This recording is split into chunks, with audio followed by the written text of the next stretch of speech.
नमस्कार दोस्तों, अगर तैरना सीखना है तो एक पाँव पानी में रखने से काम नहीं चलेगा, समुद्र में छलांग लगानी जरूरी है।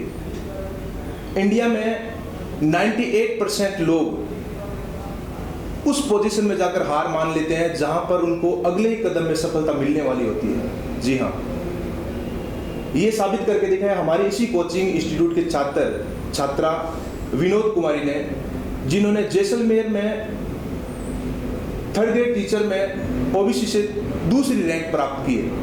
और ये एक महिला होने के लिए एक गर्व की बात है कि भारत में महिलाओं को शिक्षा के रूप में पिछड़ापन और अशिक्षा, रूढ़िवादिताएं, ये सारी चीज़ें आड़ी आती है। और इन सब समस्याओं का सामना करते हुए, चुनौतियों का सामना करते हुए हमारी इसी कोचिंग की छात्रा विनोद कुमारी ने ये इतना बड़ा मुकाम प्राप्त किया है। आज आपको हम उनसे रूबरू कराने जा रहे हैं, क्या रहे इनके सफलता के राज और कौन कौन सी चुनौतियों को इन्होंने फेस किया। विनोद कुमारी, आपका बहुत बहुत धन्यवाद श्री राम परिवार की ओर से इतनी बड़ी सफलता प्राप्त करने के लिए। Okay sir. और हमारे छात्रों को ज़रा आप अपने बारे में थोड़ा सा इंट्रोडक्शन दें। मेरा नाम विनोद कुमारी है, गांव पिताजी का नाम श्री पूर्णमल पुनिया और गांव डाणी पुनिया, तहसील तारानगर, जिला चूरू से रहने वाली हूँ। मेरा selection 3rd grade teacher selection OBC 2nd grade rank से हुआ है। और मैं ये सबसे यही चाहती हूँ कि मैंने ये पहली बार में मुकाम हासिल नहीं किया है। मैंने 2011-12 में यहाँ से कोचिंग किया था। तो सबसे पहले यहाँ कोचिंग आर्ट 8 का किया था मैंने, तो उसमें 60% से मैं यहाँ सिलेक्शन हुआ है मेरा आर्ट 8 में। उसके बाद मैंने 2012 में 3rd ग्रेड टीचर का एग्ज़ाम दिया था, उसमें मेरा सिलेक्शन नहीं हुआ।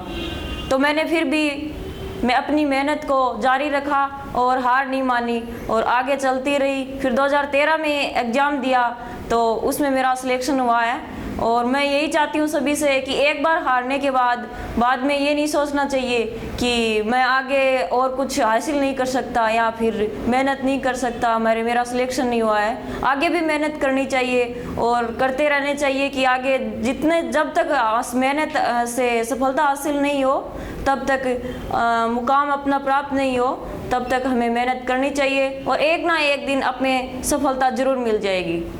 बिल्कुल, और आपने कहा मेहनत हमें छोड़नी नहीं चाहिए और निरंतर अगर हम लगे रहते हैं तो एक दिन सफलता जरूर जरूर मिलेगी सर। और दूसरी विनोद, आप ये बताओ कि गांव की परिस्थितियां हमारे यहाँ थोड़ी अच्छी नहीं होती है और आप गांव की रहने वाली हो और गांव से रहकर आपने इतनी बड़ी सफलता प्राप्त की है, तो उन सफलताओं के लिए कौन से प्रेरणा के स्रोत रहे और इस कोचिंग इंस्टीट्यूट से आपने क्या क्या फायदे उठाए और कितना सपोर्ट टीचर्स ने किया, तो उनके बारे में ज़रा हमारे छात्रों को बताएं। जी सर, उसमें गांव में बहुत सारी ऐसी परिस्थितियां हैं कि गांव से लोग बाहर नहीं जाने देते, खासकर लड़कियों को। तो मेरे पिताजी बहुत अच्छे समझदार थे जो मुझे यहाँ तक पहुँचाया, शिखर तक। तारानगर से चल के मैं यहाँ आई और काफ़ी सारी परिस्थितियों का सामना किया। यहाँ रहने के लिए, खाने पीने के लिए, आने जाने के लिए काफ़ी सारी मुसीबतों का सामना करना पड़ा। और फिर भी मैंने मेहनत जारी रखा और हार नहीं मानी। मैंने यहाँ पे बहुत मेहनत की। सबसे बड़ी बात श्री राम कोचिंग की है, तो यहाँ पे एनी टाइम नोट्स वगैरह और टीचर उपलब्ध रहते हैं। जो भी समस्या होती है उनका समाधान तुरंत करते हैं, किसी भी टाइप की समस्या हो चाहे। और इसी समस्याओं का सामना करते हुए मैंने यहाँ पे अध्ययन किया, अध्ययन निरंतर जारी रखा। इसलिए इनके श्री राम कोचिंग को मैं शुक्रगुजार करती हूँ। साथ ही मेरे माता पिता और यहाँ डायरेक्टर सर सुभाष जी और श्री राम कोचिंग की टीम, सभी को बहुत बहुत धन्यवाद के पात्र हैं ये सारे। बिल्कुल विनोद, एक महिला होने के नाते भारतीय समाज में और विशेषकर राजस्थान में तो इतनी रूढ़िवादिताएं हैं कि महिलाओं को घर से बाहर जाने की परमिशन नहीं होती है, उनको पर्दे में रखा जाता है, शिक्षा नहीं मिलती है और शिक्षा मिल भी जाती है तो उनको यही कहा जाता है कि बस आपको घर का ही काम करना है और आपको कोई नौकरी वगैरह ये लगना नहीं है। तो आपने भी इस प्रकार की जो समाज की रूढ़िवादिताओं से वो फेस किया होगा और उनके कारण कई बार आपको भी लगा होगा कि यार एक महिला होने के कारण जो है मेरे ऊपर इतने सारे जो है रीति रिवाज थोपे जा रहे हैं, तो उनसे आपने कैसे निपटा और उनके बारे में आप जरा हमारी उन छात्राओं को बताएं कि अगर हम महिलाएं हैं, छात्राएं हैं, तब भी हम कर सकते हैं, क्योंकि पुरुष और महिला के दिमाग में कोई डिफरेंस नहीं होता है, दिमाग सबका बराबर होता है, लेकिन हमें उन चुनौतियों से निकलना होता है, समाज की जो परंपराएं हैं उनको तोड़ना है। तो उनके बारे में ज़रा बताएं, आपने कौन कौन सी वो प्रॉब्लम फेस की? सर, सबसे पहले मैं ये बताना चाहूँगी कि खासकर महिलाओं को घर से बाहर नहीं निकलने दिया जाता और सबसे ज़्यादा मेरे पिताजी हैं, उन्होंने मेरा साथ दिया। समाज भी बोलता है कि लड़कियों को घर से बाहर नहीं जाने देना चाहिए, क्योंकि लड़कियां घर के अंदर ही रहती हैं तो अच्छा रहता है। मैं इस चीज़ को नहीं मानती। जितना अधिकार पुरुषों का है उतना महिलाओं को भी है। और एक महिला होने के नाते मैं ये चाहती हूँ कि जितनी भी महिलाएं होती हैं उनको एक बार मौका तो देना चाहिए किसी चीज़ का, जो सफलता हासिल कर सकें उनको एक बार मौका दें तो वो पुरुषों से भी आगे निकल सकती हैं। हमारे भारतीय समाज की ये परंपरा रही है कि महिलाओं को बाहर नहीं निकालने देते, और महिलाएं अगर बाहर निकलेंगी तो यहाँ पे क्या बोलते हैं कि भाई महिलाएं बाहर निकलेगी, समाज उसको उपेक्षित दृष्टि से देखेगा।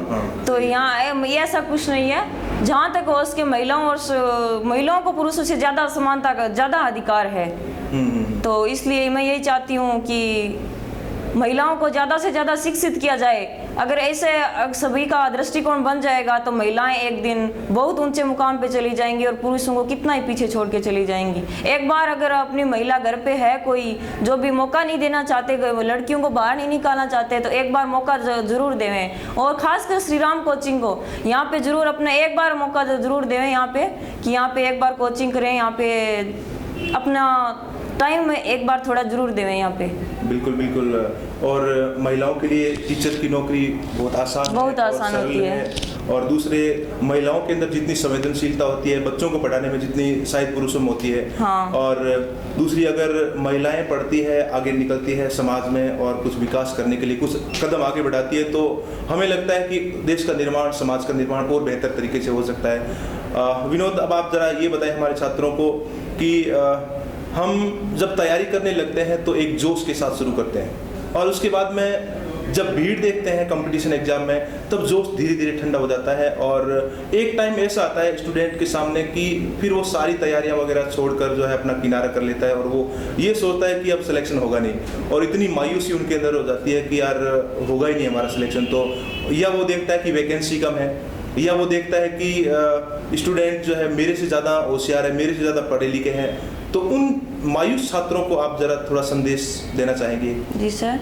सबसे पहले मैं ये बताना चाहूँगी कि मैंने भी एक 3rd ग्रेड का एग्ज़ाम दिया था, उसमें मेरा सिलेक्शन हुआ। बहुत मेहनत की थी, फिर भी मैंने हार नहीं मानी, और फिर भी मैंने सोचा कि अगली बार जो होगा एग्ज़ाम तो उसमें मेरा सिलेक्शन श्योर होगा। अब ये जो सोचते हैं कुछ विद्यार्थी कि इसमें वैकेंसी कम है या फिर यहाँ पोस्ट कम है तो यहाँ पे मेरा सिलेक्शन नहीं होगा, भीड़ होगी। और वैकेंसी अगर 200 है तो अपन को तो एक ही लेनी है, उनमें से 200 तो लेनी नहीं है। अगर एक वैकेंसी को देख के चलेंगे, अपन को तो एक ही जगह लेनी है, और एक में हमारा सिलेक्शन श्योर होगा अगर अपन निश्चित ठान लें और मेहनत करेंगे लगातार, तो अपनी सफलता को कोई रोकने वाला नहीं है, जितना चाहें।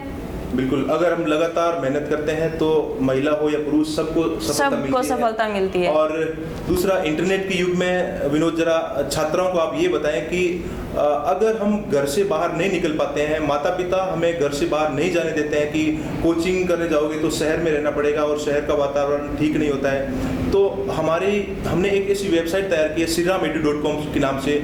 छात्राएं घर में बैठकर अपनी तैयारी कर सकती है, और हम कोचिंग में पढ़ाते हैं, वो मटेरियल उनको वेबसाइट पे भी अवेलेबल है, वहाँ पर भी वो तैयारी कर सकते हैं, टेस्ट दे सकती हैं, ऑनलाइन टेस्ट की सुविधा भी है, और जीके के नोट्स, करंट अफेयर के, गणित के, अंग्रेजी के, ये सारी चीज़ें नेट पर अवेलेबल है। तो आप उनको ज़रा ये बताएं कि आप घर पे रहकर भी किस प्रकार से इंटरनेट का फ़ायदा उठाएं।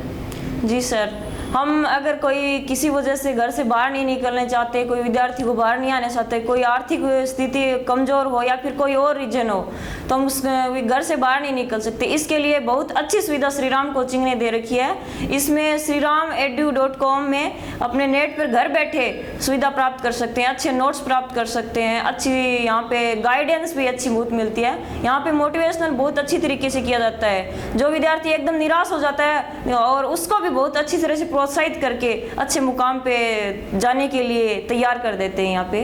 तो बहुत अच्छी सुविधा दे रखी है सर, ये सबसे ज़्यादा इसको मैं बहुत अच्छा मानती हूँ कि आपने ऐसी सुविधा दे रखी है नेट पे। बिल्कुल। तो ये थी विनोद कुमारी, जिनका सिलेक्शन जैसलमेर से ओबीसी में 2nd रैंक से हुआ 3rd ग्रेड में, और ये राजस्थान की उन छात्राओं के लिए एक बहुत पॉजिटिव मैसेज है कि अगर हम चाहते हैं, कुछ पाना चाहते हैं तो हम कर सकते हैं। मायूस होने की आवश्यकता नहीं है, मौके बहुत हैं, और सबसे ज़रूरी चीज़ है दृढ़ संकल्प की और एक गाइडलाइन की। अगर समय पर छात्र को एक गाइडलाइन मिल जाए और उसके अंदर अगर जुनून है, कुछ करने का इच्छा शक्ति है, तो हम तैयार हैं और गाइडलाइन देने के लिए। और हमारे यहाँ आए हुए प्रत्येक छात्र का हम सिलेक्शन करवाने की कोशिश करते हैं, और जब उनका सरकारी सेवा में सिलेक्शन हो जाता है तभी हम अपने आप को सक्सेस मानते हैं। तो ये थी विनोद कुमारी, जिन्होंने हमारे सवालों का बेबाकी से जवाब दिया, और हम चाहते हैं कि विनोद कुमारी और आगे तक जाए, और हम इनके लिए सेवा में हमेशा तत्पर रहेंगे। श्री राम टीम की ओर से विनोद कुमारी, आपको बहुत बहुत हार्दिक शुभकामनाएं। आपने अपना कीमती समय निकाला और इसके लिए इतना दूर से चल कर आई, इसके लिए। और दूसरा साथ साथ हमारे छात्रों को आपने एक मोटिवेशनल, और आपने जो चुनौतियां फेस की उनके बारे में आपने रूबरू करवाया, इसके लिए बहुत बहुत शुक्रिया। Thank you.